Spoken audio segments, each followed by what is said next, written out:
And this is This Week in Car Audio. Tune in. This Week in Car Audio. Tune in. We'll be talking about bass, talking about chips, talking about rings. You ain't got them, zip your lip. You got a problem you haven't found, check your grounds. The show about to start. Tune in.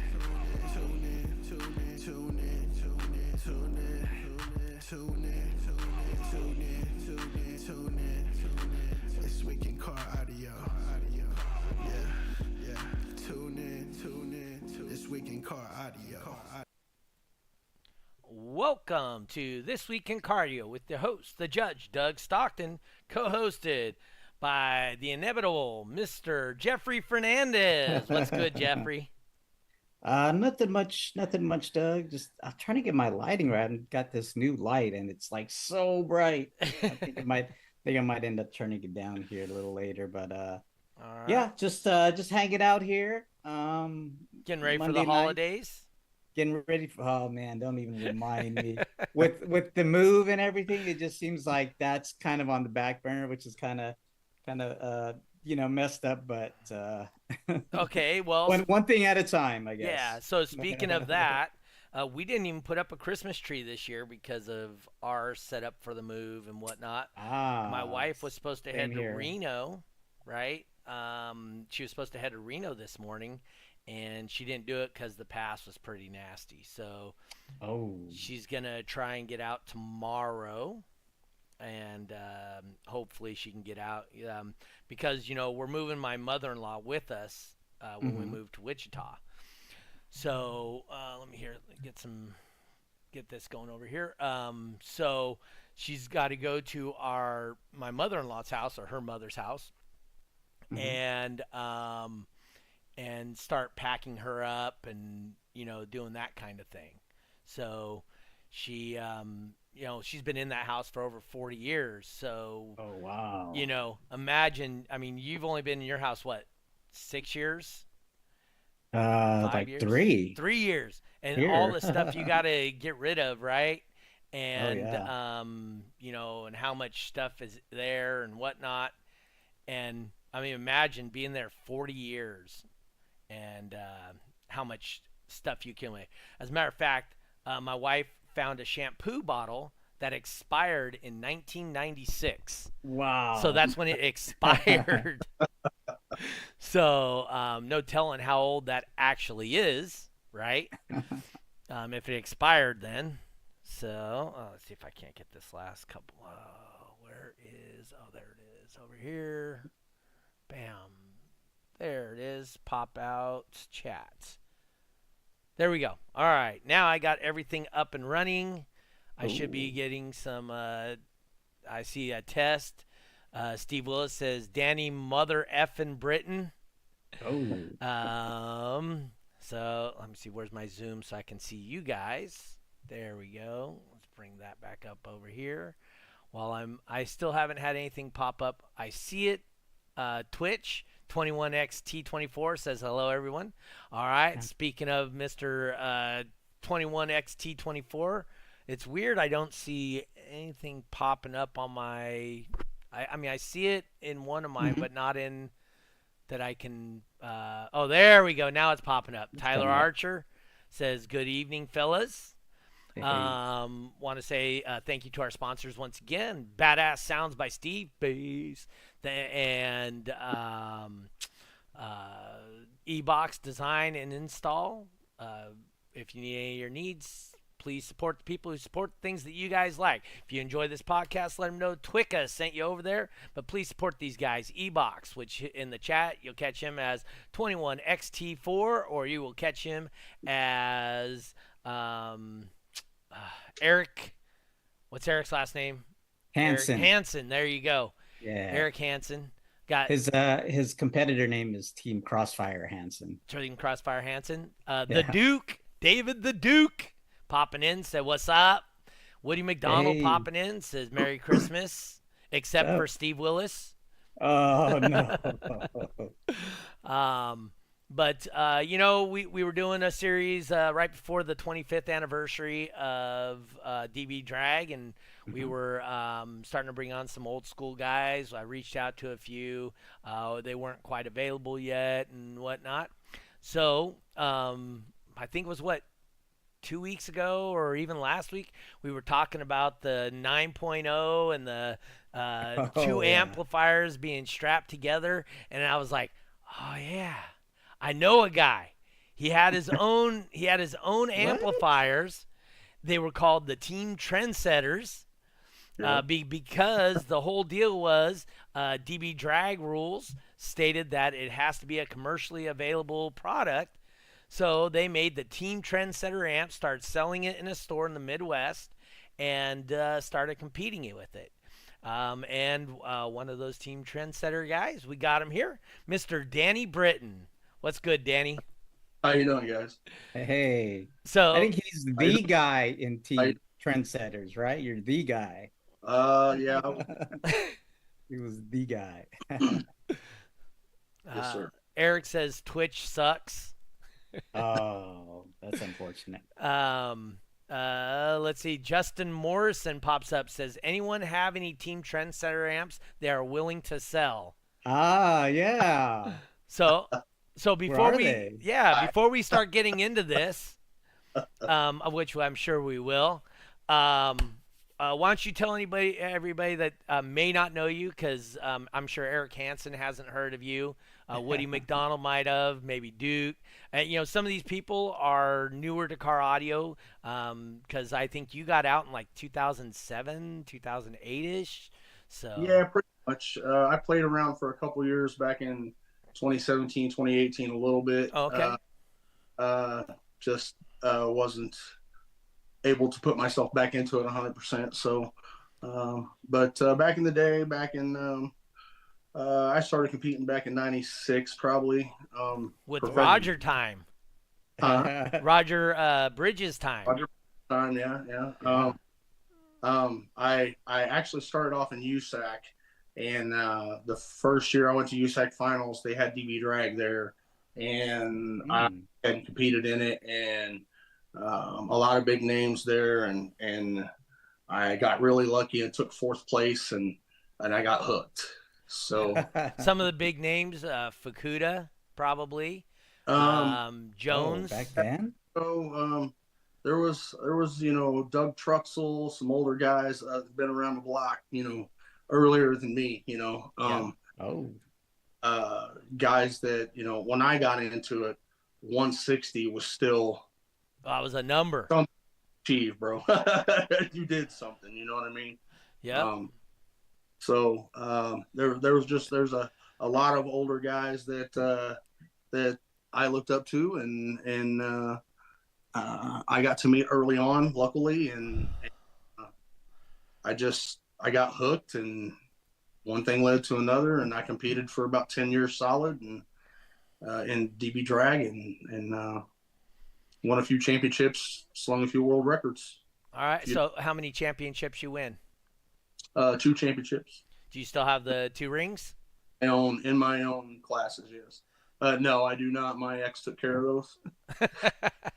What? She took care of a lot of trophies and stuff. Yeah. Yeah.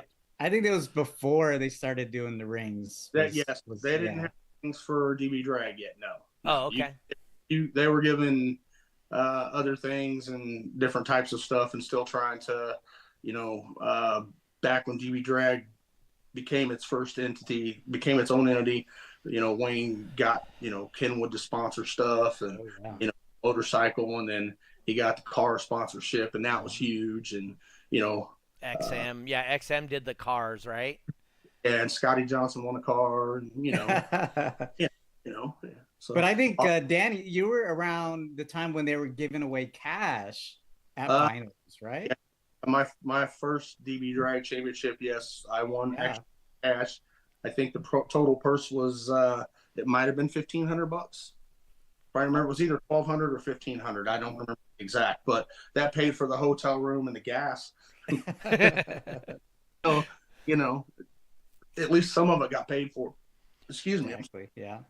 So why don't you tell us about the first vehicles you were competing with? Oh. Uh-oh. Well, I'm sure he'll be right back.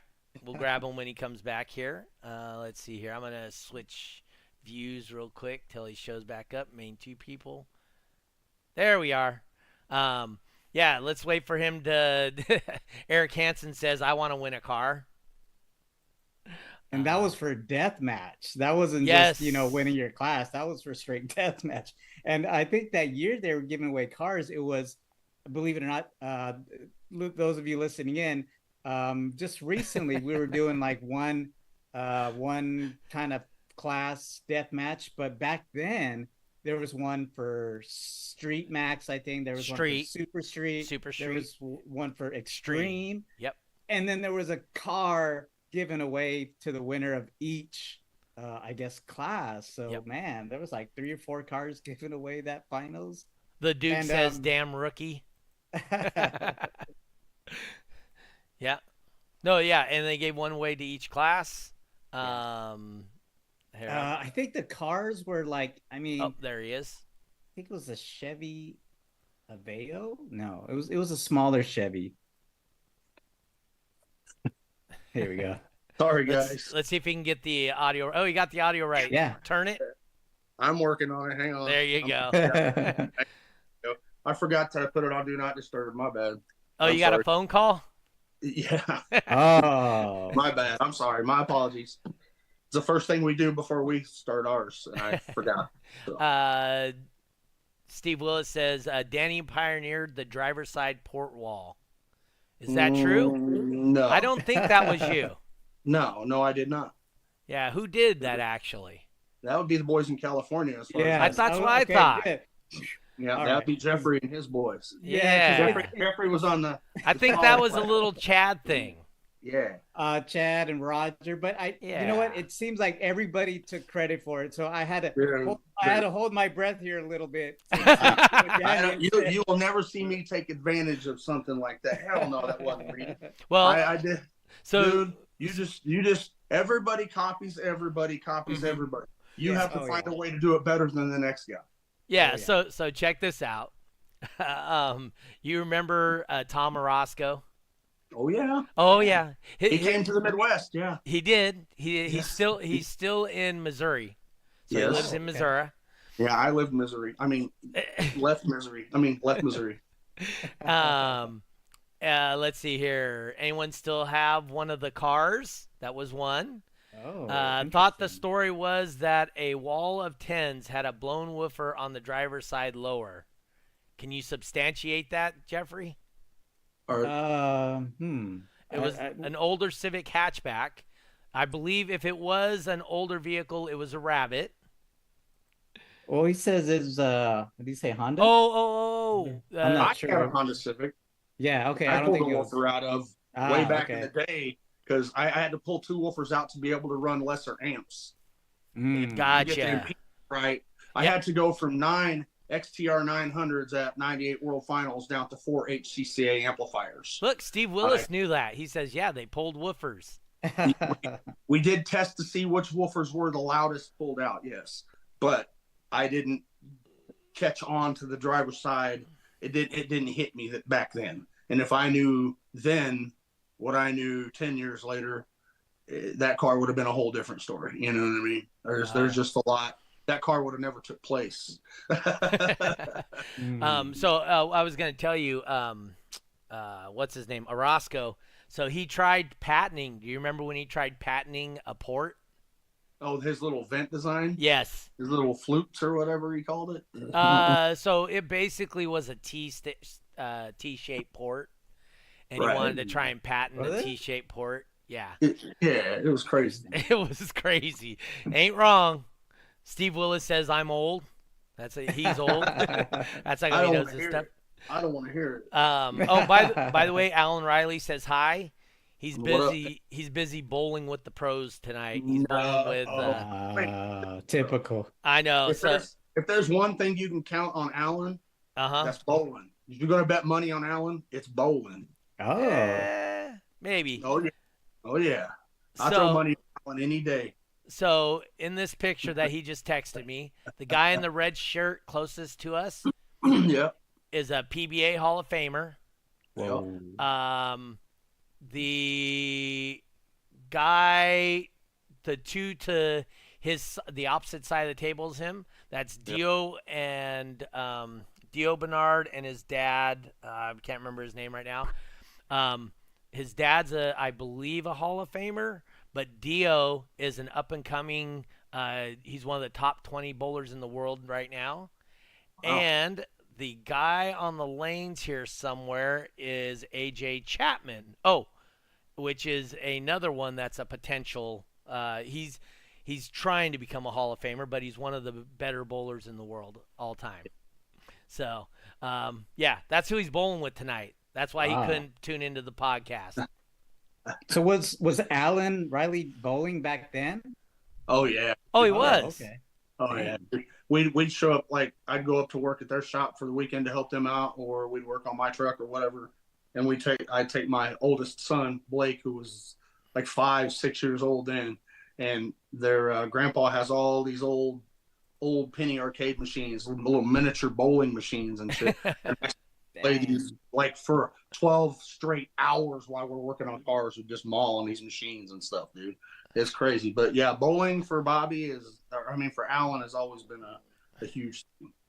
Yeah. So we've connected a few times, went and bowled together here and there. Yeah. I've outscored him, I believe, every time we bowled together. So that's not horrible. Wow. That's saying. Oh. I'm okay.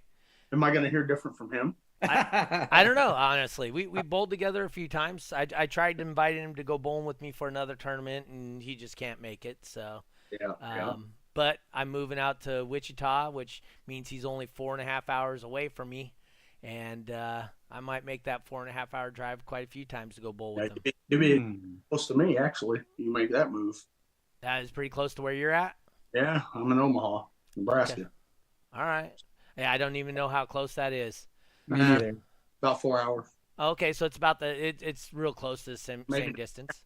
That I don't think, honestly. Okay. Yeah, so I'm moving there in June. So, Nice. But anyway, yeah, I'm moving out there in June, and Jeffrey's moving from Dallas back to LA. Well, Yeah. Weird.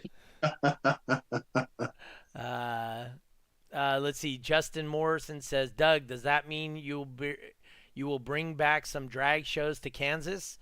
that's what I was just going to ask. Oh, there That you go. is a very high probability. Nice. Very nice. Let's see. Eric says, Doug, ask Jeffrey what happened at the T.W.I.C.A show.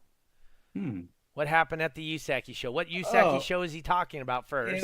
It was one that happened this past weekend at Toys for Crossfire. Tots? Yeah, they were doing a Toys for Tots, and I actually went there as a spectator, believe it or not, which felt kind of weird. But I was checking it out. Eric talked me into getting a demo from this vehicle, Eddie Cantu, which Eric just did a demo, and he said, "Man, you got to sit in this car. You got to sit in this car." And so he talked me into doing demos. I don't usually do demos. Me either.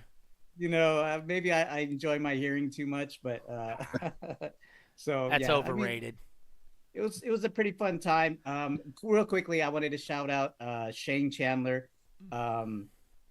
When he was doing his awards, he called me up and he was like letting everybody know that I was kind of moving to California, and he did this big thing, kind of pump me up, send me off. I wasn't expecting it, and thankfully he did. I got to tell everybody what was going on, and just made me feel cool. Everybody was like, hey, good luck on the move. So there's some people that didn't know, and I guess they were just bugging Shane too much. So Shane was like, dude, you just got to tell him, man, because I keep telling everybody the same story, but I don't know what to tell them. So just shout out Shane. But that's good. So back to the podcast.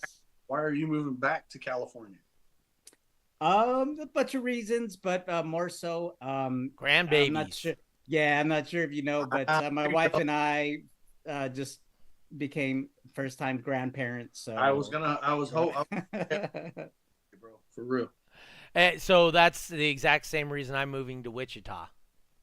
So, yeah. Good.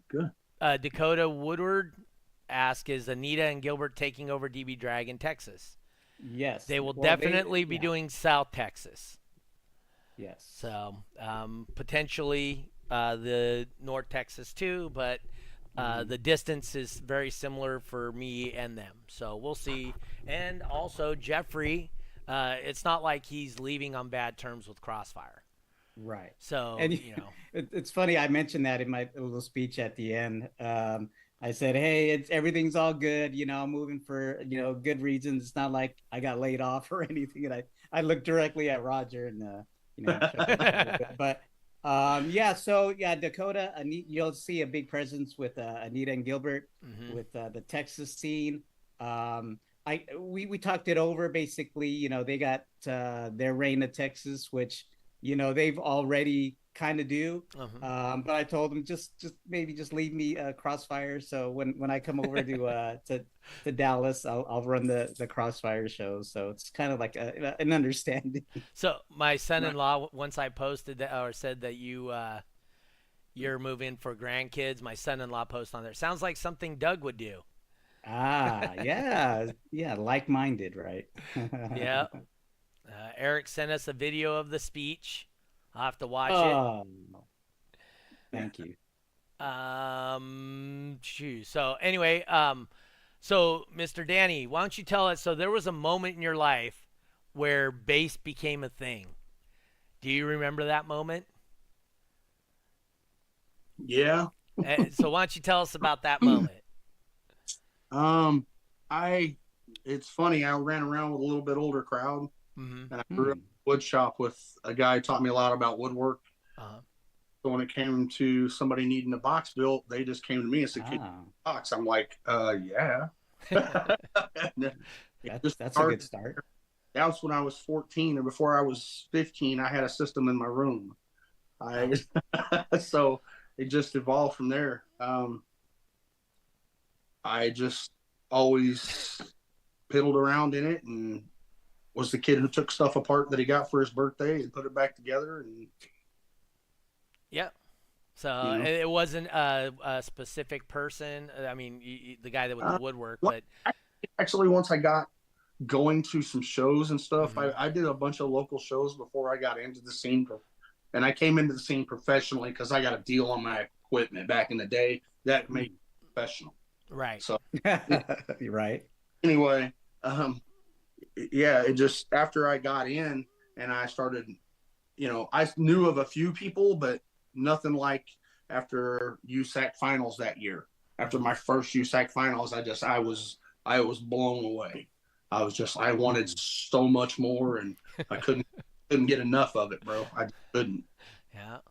I believe it. I do too. So normally we would talk about some other stuff, but one of the main reasons we have you on here is, what was your favorite show of all time? Now, it doesn't have to be like during the show, but because, like for me, World Finals was getting together with the Canadians, getting together with Team Trendsetter, Porn Star, right? So all these guys that you would never be friends with, you would hang out with. Thor, right? Thor was there, it just, so it doesn't necessarily have to be the show itself. It's what happened at the show. What is your favorite show that you've ever attended? Oh man. Oh, here, James Edward, real quick. Keel says, "Go finish building your van. It's only been 3 years." Talking to me? Yeah, I think so. I think he might have been replying to another. Oh, might have been Dakota Woodward. Right. Oh yeah, because he says good things take time. So. I'm not building anything currently. So. Okay. Anyway, so what was your favorite show and why?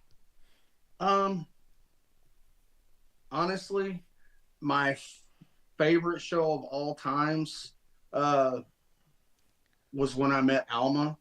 Okay. Okay.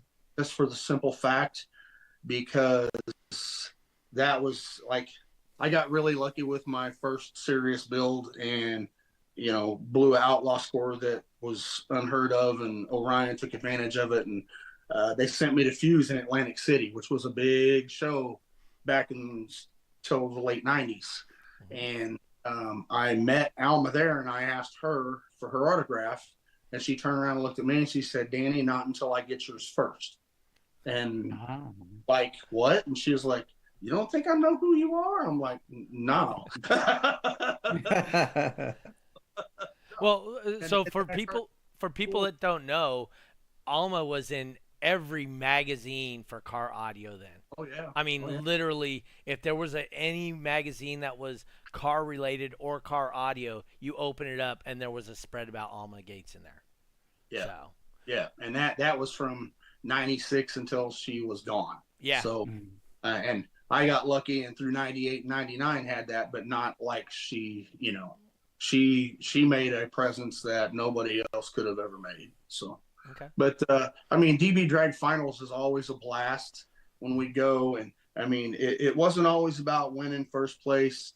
It's back then. I mean, in the lanes, like I would tell people I would be accused of being an asshole, and I'd be like, "That's because you try to talk to me in the lanes. You don't come to my pit stall and talk to me. I'm in the lanes getting ready to go, and then you want to pick my brain. Don't fuck with me when I'm in the lanes. I have tunnel vision. I don't see you. I don't care. Don't talk to me after I'm not in the lanes, okay? If you got some, if you're part of the team and I need you, then you're there for a reason. But other than that, till then, I got tunnel vision, and it doesn't matter who's in the other lane. I'm there to do my job. If they beat me, they did their job better. You go over, you shake your hand, you go for it next time. You know what I mean? It's not like that nowadays. Everybody's like, it's crazy what these guys do, man. Yeah. There used to be people would ask me, why do you DB drag? And I'd always say it's the Marines of car audio. Okay. I heard it put that way, but yeah, I like it. We had Chris Norass on here, and there's a reason people called him Norass instead of Norris, right? Chris is a good guy, but no, he's awesome. He's a good guy. You have to. If Chris don't like you, he's gonna let you know he don't like you. Yeah. You definitely know where you stand with Chris, right? Yes. But Chris is a good guy. Yeah. And I have nothing.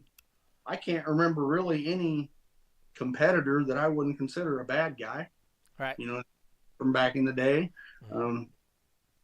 When we had Chris on, we had to put a disclaimer up. The opinions expressed by the guest are not necessarily those of the host or their sponsors. That's funny.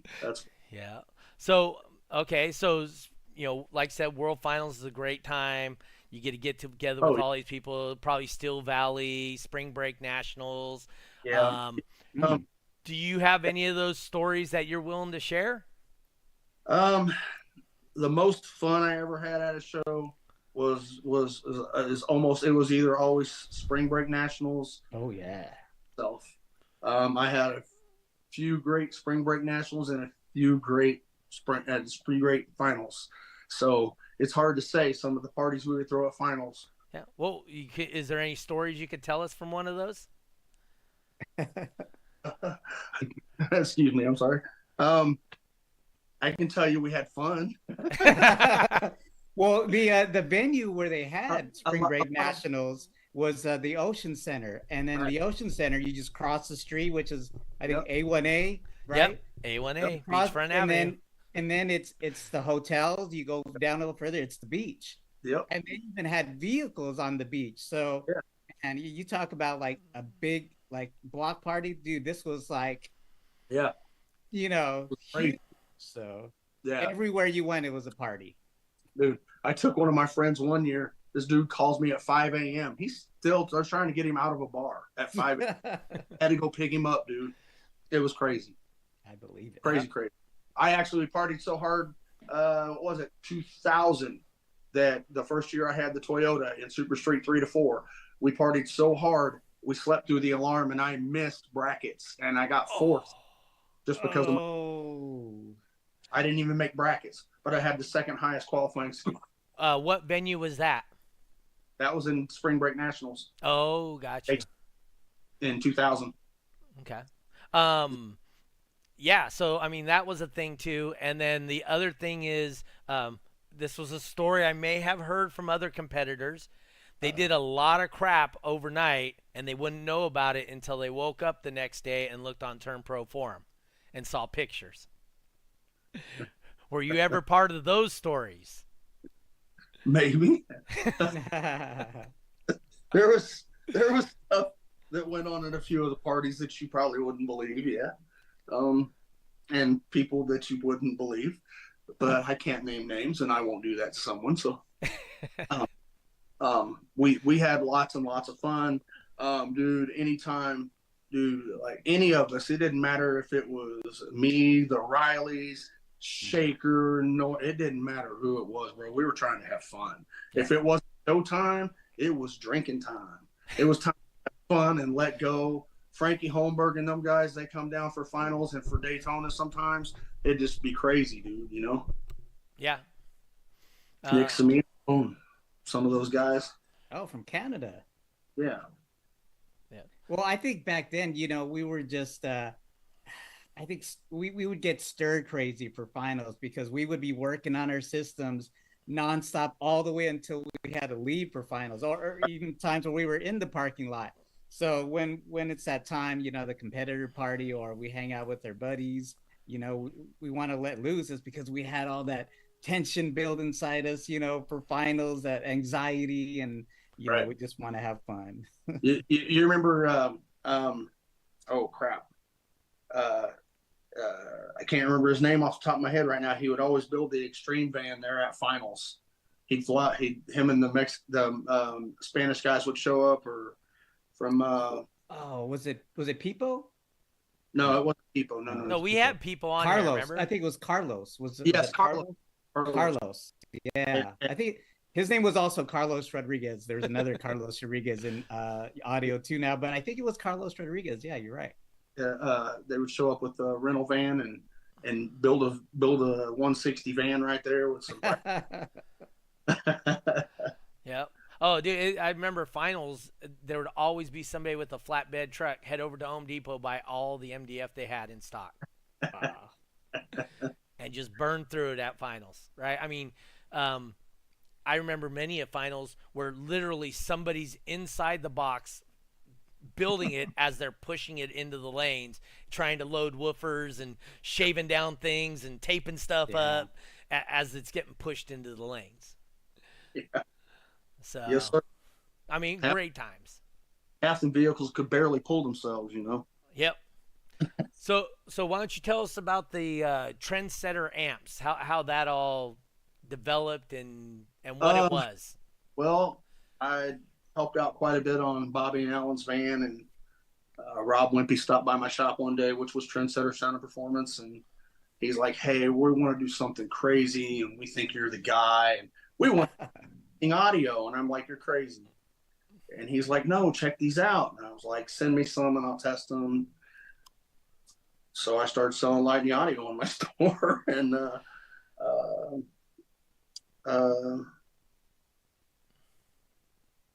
I'm sorry, just lost focus. That's from all them parties. Was it? Old, I didn't know you had anything to do with Lightning Audio.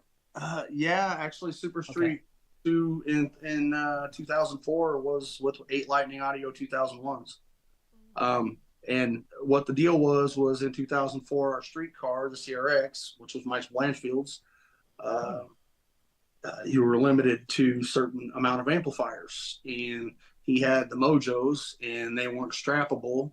Right. And I had a buddy down the street from Trendsetters, and I had extra of the 2000Ds there just in case something happens. And I said, "Can you make me end caps where I can stack 2 of these amplifiers, and I'll just bridge them on the outside and make all the connections on the outside, and they'll have the same end caps that'd be considered the same amp." He said, "Sure." So he made me the end caps. I had them. Hold on real quick. So the rule was, just so everybody knows, Actually warranted the amplifiers. No, I understand. But the rule was, right, it was pretty simple, was Yes. if they have one end cap, then they're 1 amp. Doesn't matter how many boards they have inside, right? Yeah. Yes. Oh. Yeah. Okay. So then, sorry. So you had a buddy down the street manufacture some end caps for you. Yeah. He had a water jet machine. He made some end caps, and we tested it out, and it worked out pretty good, and it looked good. And I showed Rockford, and they said, "Okay, we'll stand behind it." And I said, "Okay, let's go." And it just never passed DB Drag. Wayne didn't like it, so he called it a remanufacturing company, which is fine. I get it. Rules are rules. Everybody has to play by the same rules, you know. Don Hebig popping in says, "Whoa, we're really good at playing the gray areas." When I yes, asked Jeffrey, got to. Oh, you got to. Oh, yeah. got to. when you gray area, you exploit it, and if there's a rule, then you don't use it. that's right." Don Hebig says, "Whoa, Danny, how's it going, brother? He's at work watching today." Tell him what's up. So, but yeah, okay. So then you guys did the amp, went on the forum and swore that it's not two separate individual amps because the rule clearly states that if it has one end cap, it's 1 amp. Yep. So, yep. I mean, I was a judge at that time, so I'm very familiar with how that was all going down on both sides of it. Right. And like I said, I was never mad at anybody. It was an idea, and we ran with it. It didn't work. That's part of SPL. It developed into the 9.0, right? Wow. No, dude, that No. But that's what put the development into making the 9.0 do that. You started with that, right? And then the 9.0 came out afterwards. No, the 9.0s were actually around in 01, 2000, 01. No, it was past that. Zapco 9.0s? Yeah. Chili had 9.0s. Oh, no. I think you are right. I think you're right. It was 91 because I was just changing from competing to becoming a judge, and Right. I was gonna switch to the 9.0s. That's right, because they're local to me, right? Zapco's literally down the street from me. Yeah, because before that, Chili had the 500s, the Studio 500s. Yeah. That was what they had. So Okay. So he called you a remanufacturer, but you know what? It wasn't really you. It was the mouse subwoofer. Shocker. Was it Shocker, yeah, Mike Anke. yeah, Because Mike Anke was taking advantage of in Wayne's version. Wayne Harris, he was taking advantage of the DB Drag platform to sell a product that he didn't support the platform. And that's kind of where a lot of that, a remanufacturer, not a manufacturing, that's a lot of where that stemmed from. Interesting. Well, I wasn't buying no booth at finals, so Right. that's not supporting DB Drag. So why would he support? You know what I'm saying? Right. But that's where Wayne was coming from with that stuff. Yeah, exactly. You know, it's still a business ultimately, right? You know, like I said, it's part of SPL. We tried something, it didn't work. Move on. Try something. Yep. So Danny's truck was one of the first ones that I saw a battery box on, and how he fit the battery box was put like a 18-inch lift on his truck. So what did you do with the battery box, and how did that all come to? What came first, the battery box or the lift? Actually, I got the truck. I traded my old Civic for the truck. When I got the Toyota, it was red. It was already lifted, had 36s on. What I did to the suspension was make it solid steel in the rear because I broke 2 different suspensions trying to keep it where it was drivable. So I gave up on that. So I was going to say, when I saw it in the lanes, it wasn't very drivable. No, I put a 2x4 tube suspension in the rear, and no, I didn't break shit in them.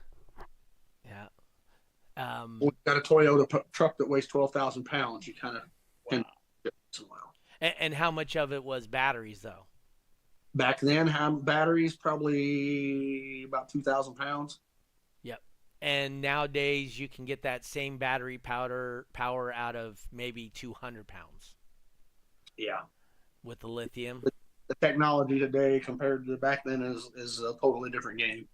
Totally different game. And that's subwoofers, amps, everything. That's power wire, you know what I mean? Everything's completely different nowadays. So yeah, so like when I was telling people that I was running two 1500-watt amps on two 18s. So I had a total of 3,000 watts on two 18s, and I was able to do 56s. right.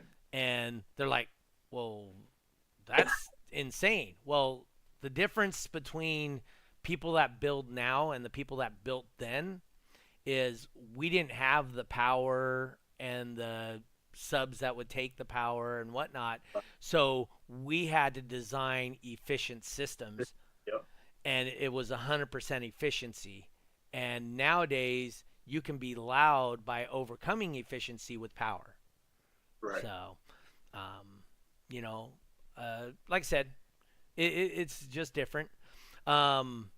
So did you guys also do a sound deadener too? Trendsetter Trendsetter sound deadener? No, we did not. It had been brought up, but it was never either. You guys use the Magic Blue? No. Okay.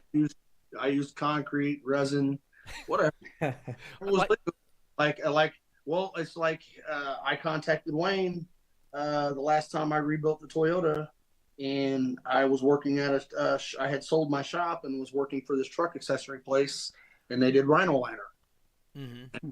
I sent him a sample, and he said as long as it's 530 seconds thick, because that was the legal limit back then, 530 seconds. Right. And I took everything out, closed up all the little holes, sealed it all up, and my peak frequencies all came together, and I gained like a dB and a half. Wow. Put up and did my 67.6 on 24,000 watts on two woofers and just sold the truck. Yeah.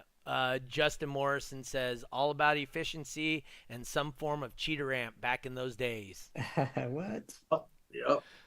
Back in those days, yes, it was.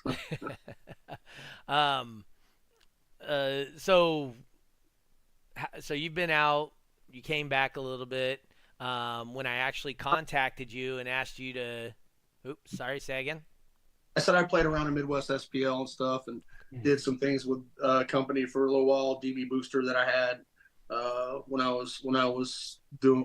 I hit it pretty heavy in 2016 with a friend of mine with a little Blazer for USAC. We we did USAC and a few other things, and with that vehicle, and did really well and won some championships that year. And then 17 and part of 18, I was with Orion for a little while, but it just I never got back into it fully. Yeah. DB drag never goes away. I mean, you still have friends that you're in constant contact with from them. Oh yeah. Yeah. Yeah. Hard to just, I mean, I talk to people all the time. They're hit you up on Facebook, on Messenger, or even just on your feed saying, hey, what's up? I talked to him. Damn it. I'm having a mental block with last names right now. Out of Florida. He was in Super Street. Phillips. Tim Phillips. I talk to him all the time, dude. Me and him we've stayed pretty close. And me and him were like 1 and 2 for, a couple years, and 1 to 2, Super Street 1 to 2. So, that's what I mean by friendly. Outside the lanes. In the lanes, it was different, Outside the lanes, we were friends, so. Right. It's not that way today. It sucks that it's not like that now. But. Hold on a second. So Tim Phillips was Super Street 1 to 2. That was back in your 1 to 2 days? Yeah. I did Super Street first, and then Super Street 1 to 2 last, and changed classes to Super Street 1 to 2. So out of those two classes, I mean, I think you've won a championship in each of those classes, right? Yes, with the truck.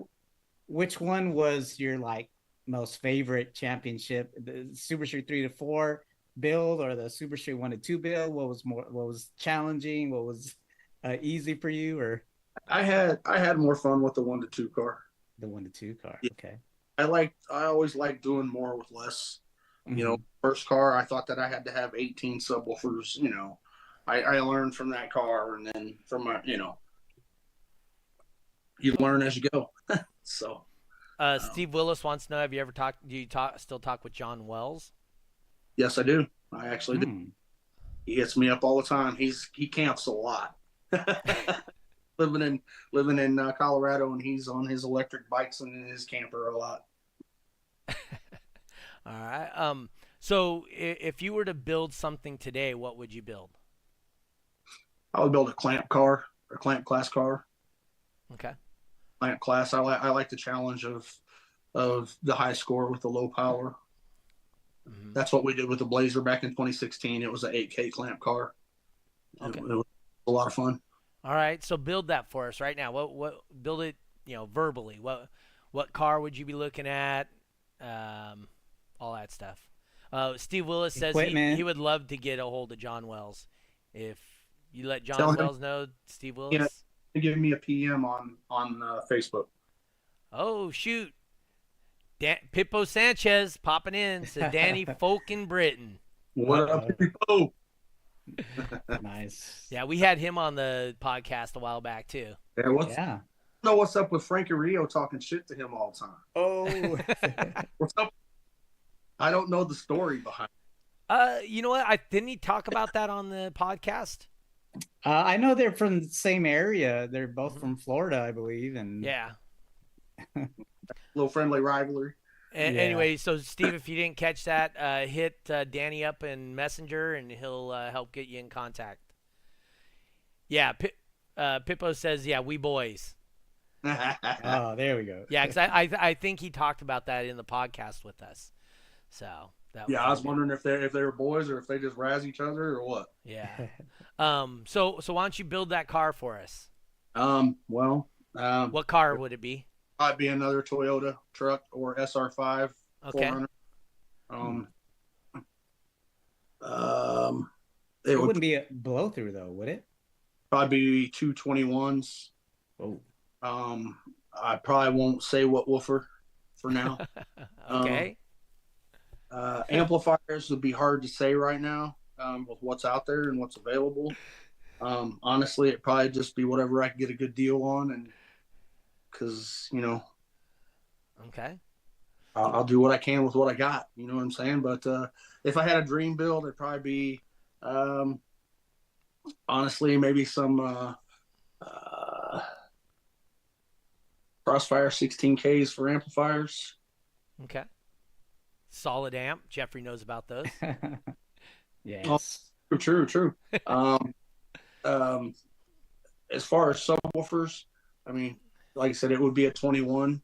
I'm not sure what woofer it would be just yet. Yeah, Crossfire, Incriminator. Those are both big brands shooting 21s. Yeah.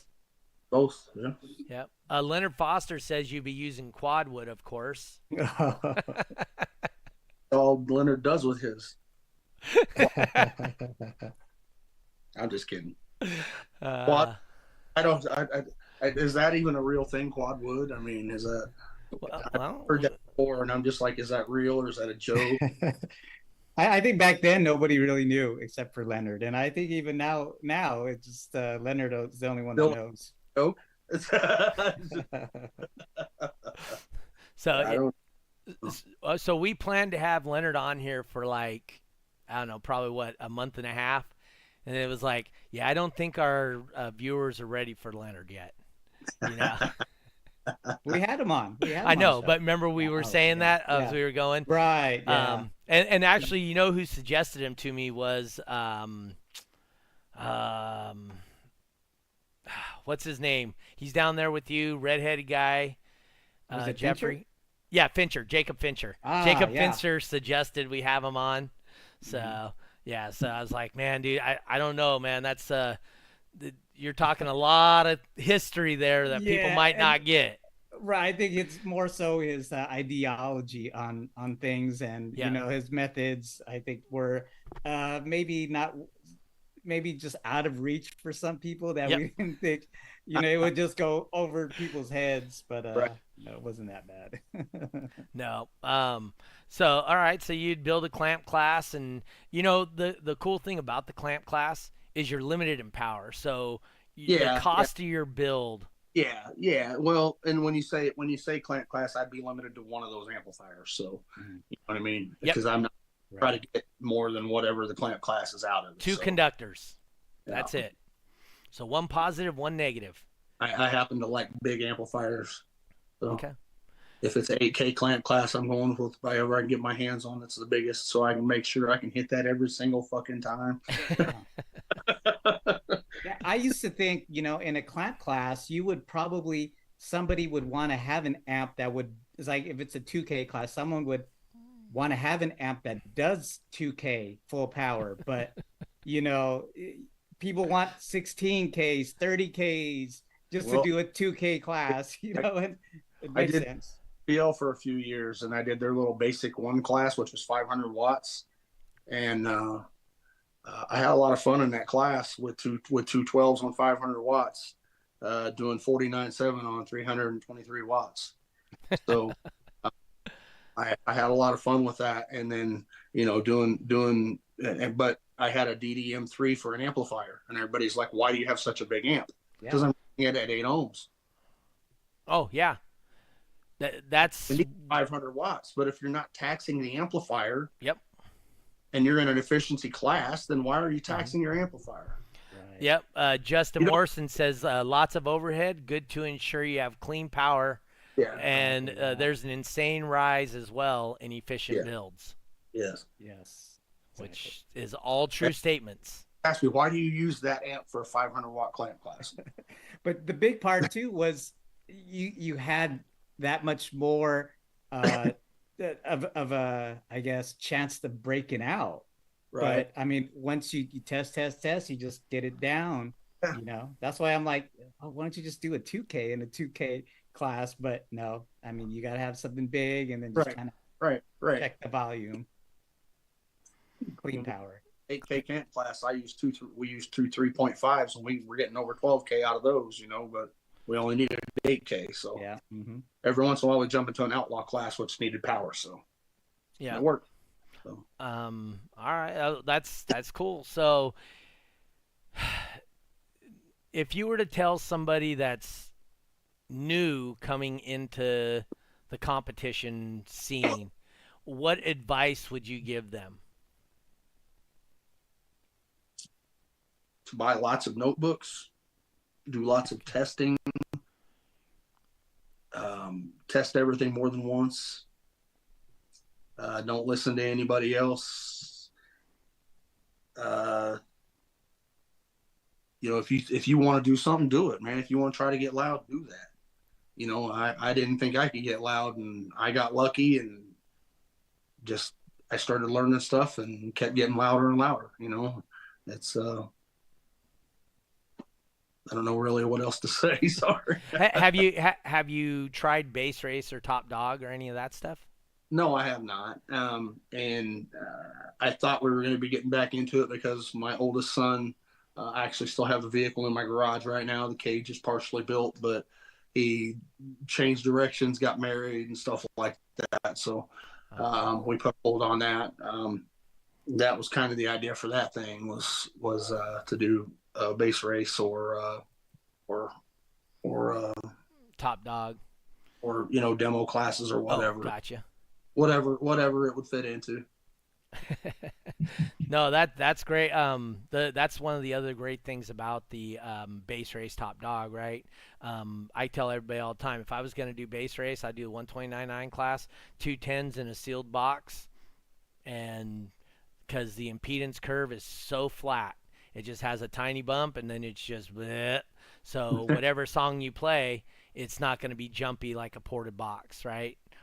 You can go to a fourth order if you want to. Yeah, if you want to go something a little bigger, you can go fourth order. But that still has multiple peaks, and that's gonna potentially knock you out of your class. If you're looking for smooth, continuous bass, sealed is absolutely the way to go. Just something like I said, a pair of 10s, and you should be able to do very, very well. And honestly, it's not going to cost you a bunch of money, and you can be competing at a world finals level with Right. very few dollars. Now, the amount of time you spend testing isn't Yeah. any less. Nope. Except for me, because I'm the boss, right? So you've never been to one of my shows, my individual shows. So I actually do a thing called Beat the Boss. So whoever gets second place, I borrow their car and I go against first place for $10 in base race and car I've never been in. All right, dude, this is your bass knob. All right, this is your volume button. All right, make sure the right song's on. Go, bam, bam, and I win most of the time. And I've never practiced. I don't do any of that stuff, but I just understand how the system works, right? Right. So there is a slight advantage to that, but I don't hide that information. If anybody wants, they can learn the system just like I did, right? Right. So it's not that big. Eric Hansen says he's coming out here to Autorama this year, and he's going to beat me and beat the boss. Dang. But the thing is you got to win your class first, Eric, to even get a chance. You just don't get to go against the boss. You got to earn that. Lord Base Manny in the house. Man, dude, we've already ran up on our hour. So, yeah. I wanted to talk to Danny about our run and the 05 World Finals. Let's talk about it. Let's go. We talked a little bit about it last week. And there was, something that I don't usually mention to anybody, but and it's really true. And I really wanted to find out what happened, and there's no other person to ask but Danny himself. But so we talked about it last week where Danny and I went head to head in our bracket. I think it was like the semifinals or quarterfinals, and I would tell certain people if it wasn't for Danny blowing his windshield the run before, I probably wouldn't have made it through. I never knew if that was the case or what would have been.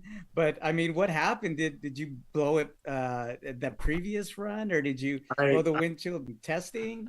I turned it up a little bit too much on the run before. Let's just say I wasn't clear-headed when I went up there and I screwed up. Interesting. Okay. Women do stupid things too. Yeah, leave it at that. What does? That was the end. That was where the divorce started. Oh no. So, yeah. So. Oh wow! I never knew that. I did make a mistake. I lost my windshield, and I just made a dumbass mistake. And you won the next round. You went on to beat everybody. So, I mean, you did what everybody else couldn't do. You beat everybody else. So, my hat was off to you for sure. No, never. And there's a picture when I won. It was the final round. I went up against, I think, the guys from Canada. Mm-hmm. But it was one of those almost seemed like a passing the torch moment, because in a picture you were actually there, and while I was in the lanes, you congratulated me. You gave me an embrace, and yes. and it was like, wow, that was my first World Finals, my first championship, and yes. I had to go through Danny Britton, who won multiple World Championships before that year. I had to go up against, I think, Border Motorsports, which yep. those guys were champions as well, and Team Walrus, I think I went up against. Oh, yeah. So Super Street 1 and 2 back in those days, it was like, it was like you said, try to make the most out of, say, two woofers, Yep. and stuff like that. So it seemed like that was the most popular class at the time. It was a challenging class. Mm-hmm. You just couldn't throw more stuff at it. You had to get creative with what you had. I mean, you did that in 3 to 4 too, but you had more piston area, more cone area to move more air. But it just depended on the vehicle. You could do just as much with 2 sometimes as you could with 4. So. Pippo brought Frankie in here, so Frankie Rio in the chat listening in says, "What's up, Danny?" Must have got I chatty. was like, what's up with you guys always razzing on each other? You, Frankie, Yeah. Tipo, what's up? So, yes, I saw your picture, Eric, but you didn't win them at the right time, so you couldn't go against me. That's all I'm saying. When it counts is when you got to win. Right on. All right. Yeah, Jeffrey, we're, like I said, I got to get to the bowling alley. Got to go take some old people's money tonight. Why don't you Thanks. ask him your question? All right, Danny. If you watch the show, you've seen at the end of the podcast, we asked this question to all of our guests. Basically, we want to know what is your definition of a basehead. Somebody that their brain doesn't shut off at night. They just lay in bed thinking about nothing else but driving their car around and listening to bass, listening to their favorite song, whether it's a bass song or not. They're just it takes you to a different world and lets you be in a different place, and it's just nice to get to that place sometimes. Yeah. Yes. You'll have to look up Dinosaur Jr. What was the name of the song? Something with rain. I just know Dinosaur Jr. Yeah, Dinosaur Piercing Jr. the rain or something like that. Yeah, Dinosaur Jr. did a video with Jeffrey was in, and the whole thing was it was bass therapy. So he'd go out, his wife would be yelling at him, he'd go sit in the car and just listen to the bass. Yes. That's honestly what it is. Yeah. It does that for some people. It just creates a different space and a different headspace. That's what creates a bass head to me. Yeah. Eric Hansen says I'm going to be losing tonight. So. Oh, he's giving you the bad juju, huh? He is. I was listening to a bowler, watching a podcast with a bowler, and he was talking about his fiance. He's laying in bed, and she's all, "What are you doing?" He's all, "I'm practicing." So he was laying in bed, practicing in his head and doing his arm movements. And I mean that, and I see, I what you're saying about bass is what he's doing about bowling, right? So I used to do that too. I used to sit in. Okay, wait, hold on. If I do this with the corners, what happens if I move it? Yeah. You know, we've all been there. Yeah. So we completely understand all that. That's for dang sure. Especially everybody that's listening in on this now. You know, they're all. There's not a bunch of people watching this or listening to this podcast that aren't really bass heads anyway, right? That's true. Exactly. So, with that being said, any sponsors or anybody you'd like to shout out to? That's you, Danny. Oh, I'm sorry. Yeah.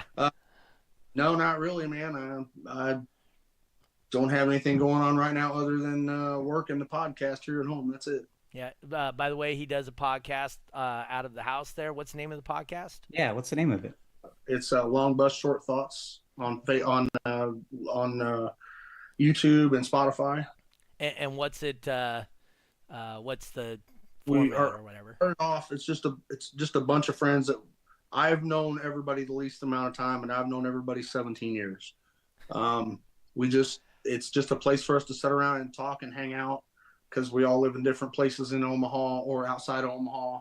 So we all get together once a week. That's what it was started off as. Well, now it's turned into having guests and stuff like that. And we've been doing it 9 months, and it's just going faster than we could ever hope for. So I didn't want to try to do a shameless plug. So. No, we're all about the shameless plugs. Yeah, for sure. Yeah, so I'll have to check that out. Yeah, so we focused a lot on mental health. Mental health a lot. We do men's. We also have women on once in a while, so they can have like a rebuttal show. We have the Omaha scene. There's lots of comedians and music. We have, like yesterday, we did 2 shows. We'll do a show Wednesday. Some days, some weeks we do 3 shows a week. We're just absolutely flooded, and it's just we didn't expect it. So. So, like I tell everybody that is interested in podcasting or whatever, if you're authentic and you're your authentic self, it shows, and it's what helps you grow. Yeah. Yeah, just be who you are. Don't try to be somebody else you saw on a podcast. And exactly. That's why we have and everybody that comes on the podcast are like, dude, this isn't scripted. You let everybody talk what they, say what they want to say, because there's 4 to 5 other views around the table from 4 or 5 of us other guys. Right. So we can see it from many different points of view at the same time. Yep. I agree. Jeffrey, what you got coming up? Anything? No, Just your nothing move. much, just my move. Like you said, I've only been here like with a small amount of time, but I got so much stuff. I'm like having to decide if I really want that, or if I want to bring it on the move. And Yeah. yeah, There's that's one kinda what I'm trophy for focused- sure going, right? Yes, Dana's yes. first trophy. That one's going. Yeah, I think mine too. My my first championship trophy. So All right. Do you still have any of those around, Danny? Not from DB Drag. I sure don't. She took care of all Oh, Somebody asked if you could put a link to your channel in the chat yes. at some point, Danny. Yeah, let me see what I can do. Yeah. Okay.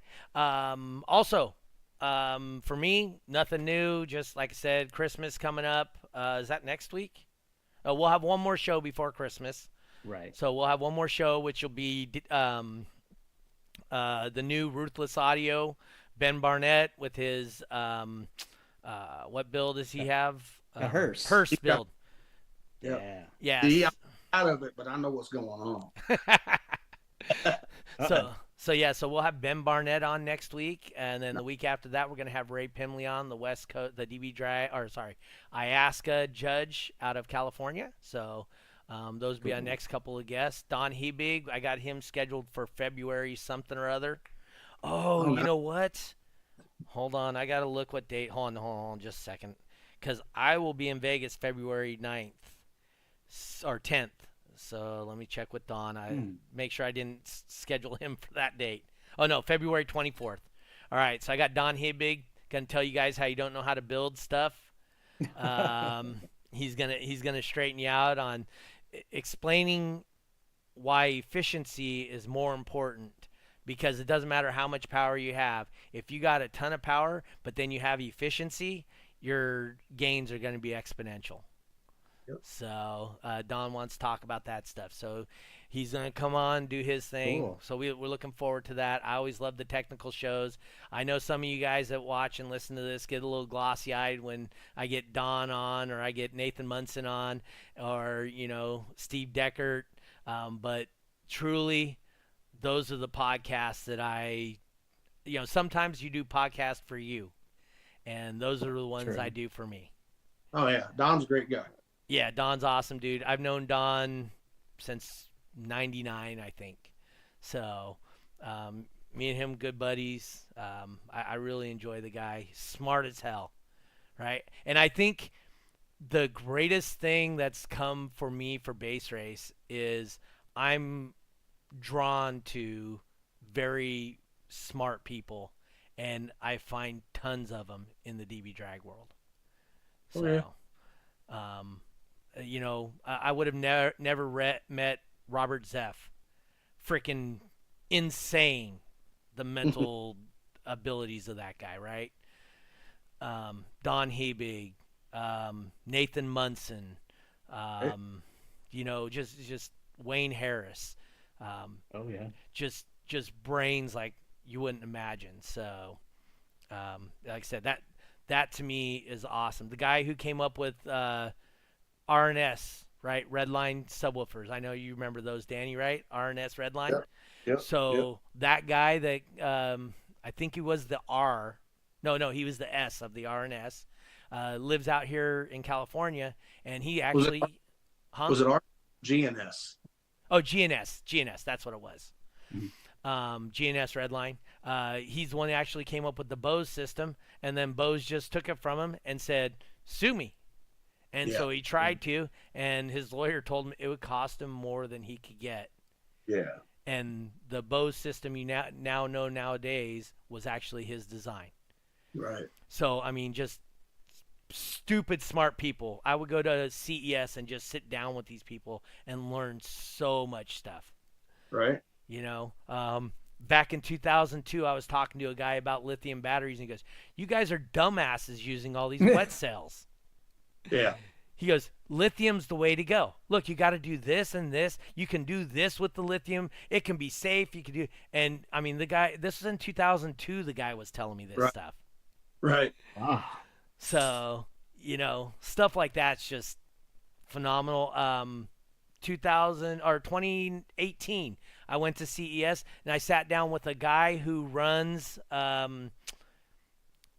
He's part of a developmental company for Jaguar, and he actually made a Tesla version of a Jaguar back in 2018. It self-drove from LA to CES in Vegas. And he was telling me all about it and the algorithms he had to use, and that stuff just fascinates me to no end. So, that's the greatest thing that's ever came of me being part of this community is the people I've met. Right. So, I mean, Danny Britton, another one, right? Obviously. I don't know about them. just great people. Gary Killian, right? Oh yeah. Not yeah. the smartest dude out there, but freaking as a human being, Gary's an awesome dude. yeah, as a human being, they don't make him much better than him. No. So, but all right, with all that being said, I talked too much. I still need to get to I gotta get to the bowling alley. I got 20 minutes to get there. But anyway, guys, hey, thank you for tuning in this week. Danny, Yes.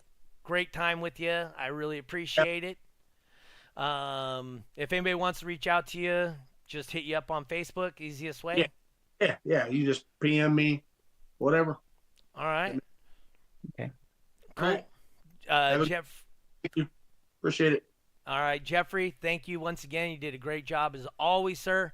Once again, I want to say thank you to our sponsors, Badass Sounds by Steve and eBox Design and Installs. If you guys support somebody who supports things that you guys love. All right, guys, you have a most pleasant day, and we'll see you next week, 5:30 California time, the only time that matters. Peace. We out.